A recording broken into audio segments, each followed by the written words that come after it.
Marcus had no idea that changing his own Wi-Fi password would lead to the cops knocking on his door at midnight. But there they were, two officers, flashlights in hand, standing on his porch like he had just committed a federal crime.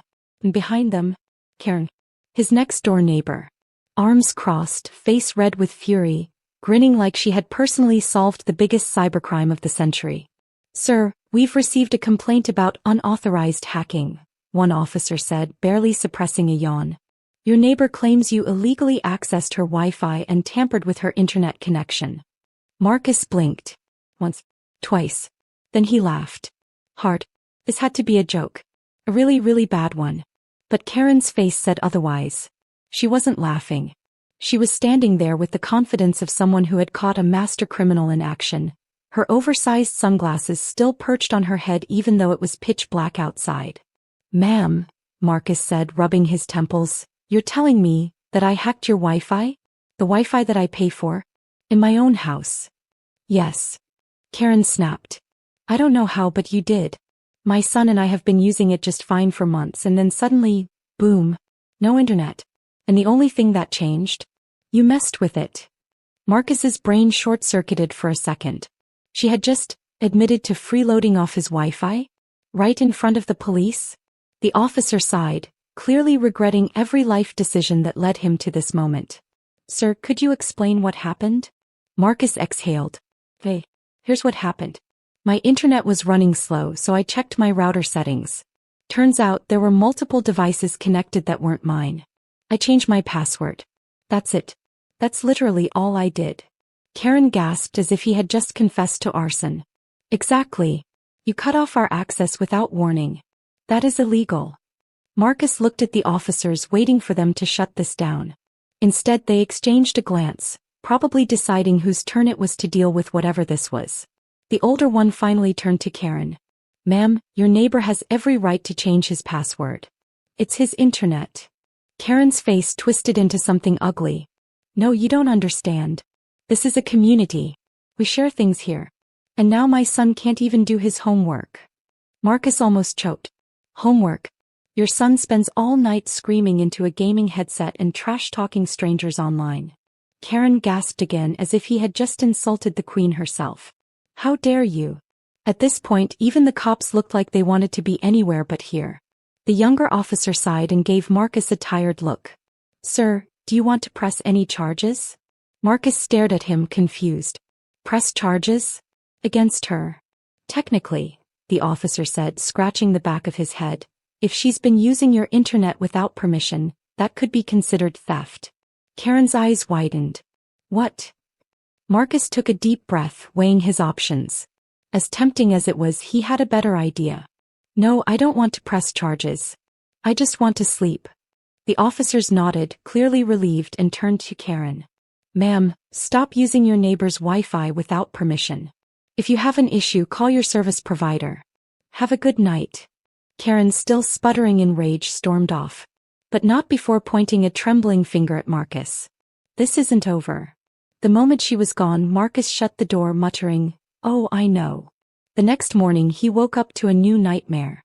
It started with his mailbox, stuffed with angry handwritten notes from Karen, each one more dramatic than the last. One read, "Shame on you for destroying community spirit." Another said, "God sees what you did." But the real kicker? A fake petition titled, "Make Marcus Give Back the Wi-Fi," with Karen's name signed a dozen times in different handwriting. Then came the neighborhood rumors. At the coffee shop, two elderly women whispered behind their cups as he walked by. "That's him," one muttered. "The hacker."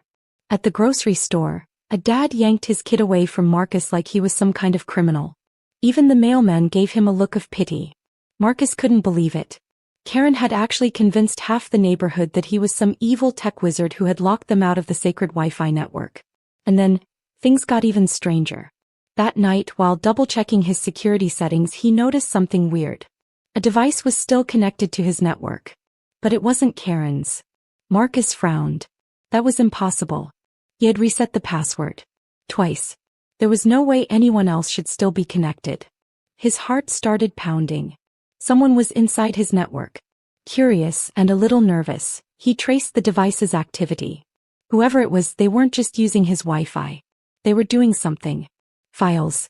Logins. Transactions. Something shady was happening. And then he saw it. The IP address. The location wasn't from his house. It was coming from Karen's. Marcus's stomach dropped. Someone in Karen's house wasn't just stealing Wi-Fi. They were hiding something big. Marcus sat in front of his computer staring at the screen. The IP address was definitely coming from Karen's house. At first he thought it might be a mistake, but the logs didn't lie. Someone in that house wasn't just stealing Wi-Fi, they were up to something shady. His curiosity turned into suspicion. He knew Karen was a pain, but this was different. This wasn't just entitlement. This was illegal. He had to find out what was going on. He decided to set a trap. He reopened his Wi-Fi network but disguised it under a different name, something generic like free public Wi-Fi. Then he enabled a tracking program that would allow him to monitor exactly what was being accessed. If someone from Karen's house connected, he would know immediately. It took less than 10 minutes before the mystery device popped up again. Whoever it was, they weren't just browsing the internet. They were accessing accounts, banking information, and even cryptocurrency wallets. Marcus's eyes widened. This wasn't just freeloading. This was hacking. Marcus felt his stomach twist. If someone in Karen's house was running illegal operations from his network, this could be serious. Could even get him in trouble if authorities traced it back. He needed proof. He watched as the device connected to a private server. Something beyond just casual browsing. Whoever was behind this knew what they were doing. At this point, Marcus knew he couldn't handle this alone.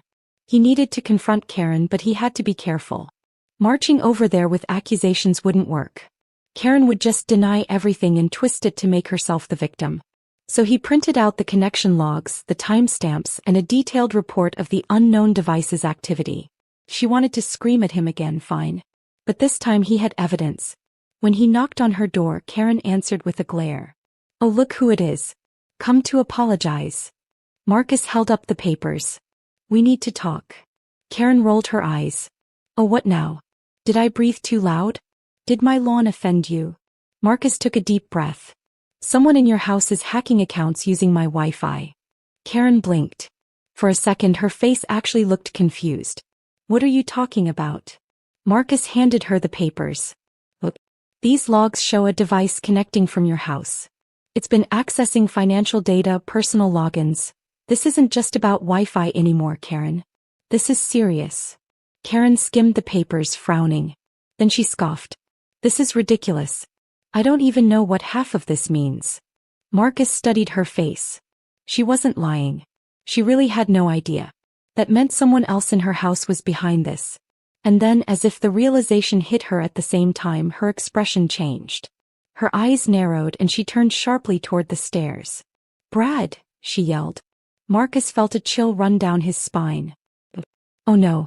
Footsteps pounded from upstairs and a teenage boy appeared at the top of the staircase.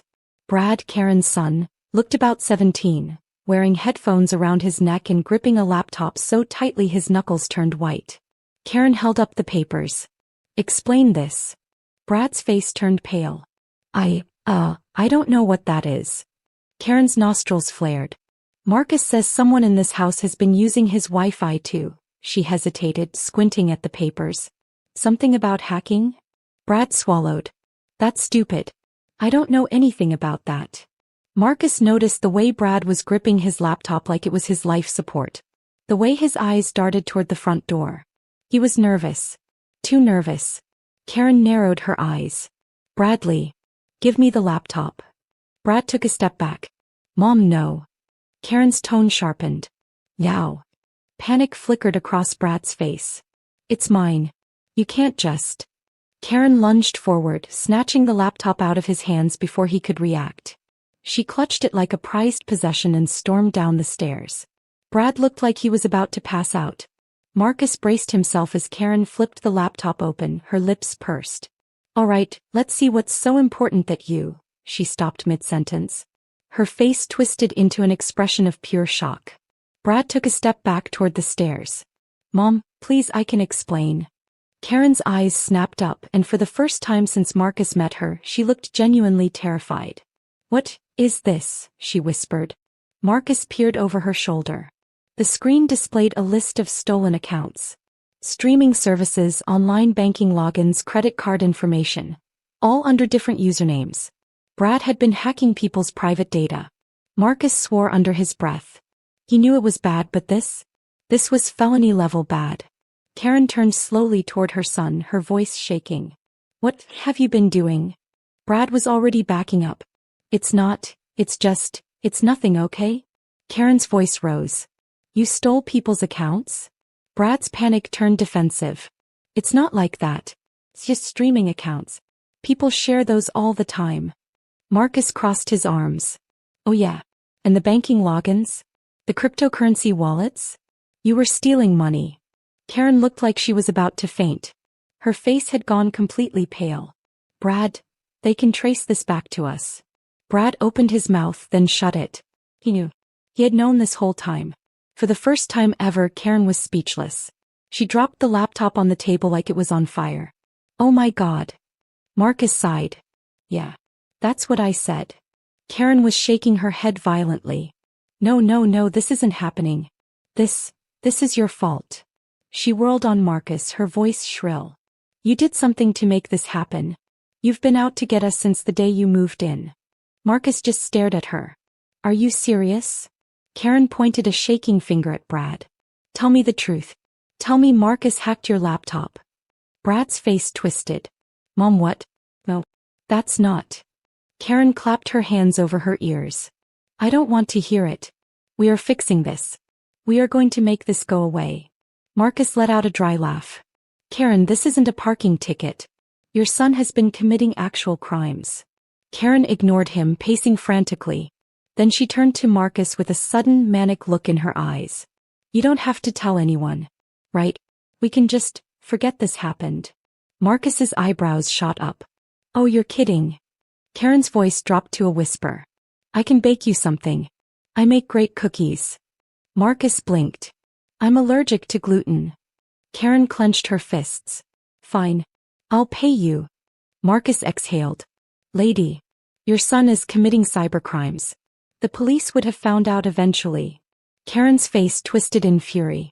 You think you're so smart, don't you?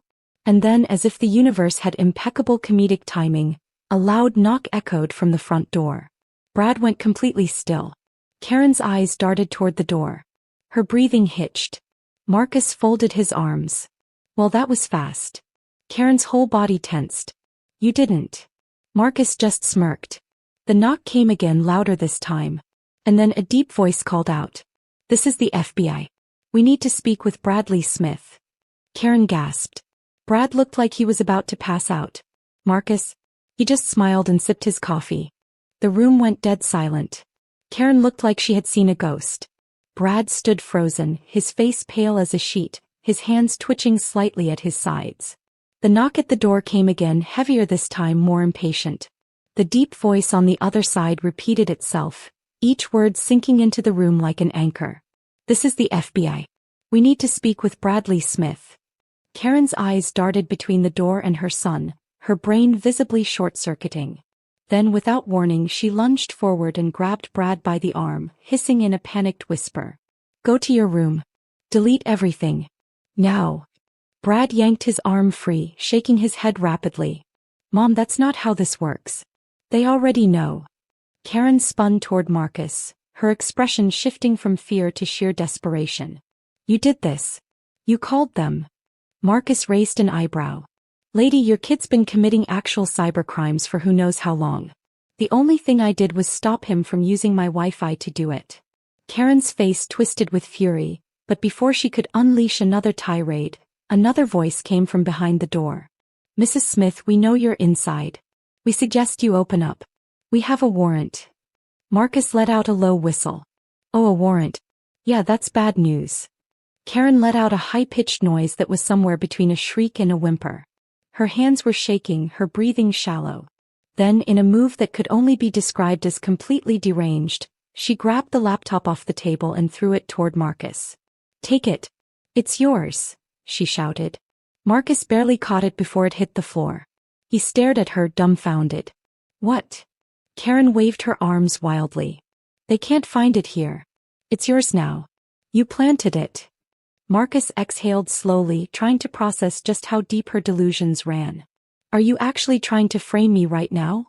Karen's eyes were wild. You had access to our Wi-Fi. That means you could have done it. You're the hacker. Marcus stared at her. Karen, you literally just screamed, delete everything 5 seconds ago. Brad groaned, running a hand over his face. Mom, stop. Please. Karen grabbed her son's shoulders, shaking him slightly. You don't say another word. We deny everything. The knocking turned into pounding. Last warning. Open the door or we're coming in. Karen let out a shaky breath, turned toward the door and took a single step before doing what everyone in the room least expected. She sprinted toward the back of the house. Marcus blinked. Brad's jaw dropped. Then before anyone could process it, Karen jumped through the backyard window.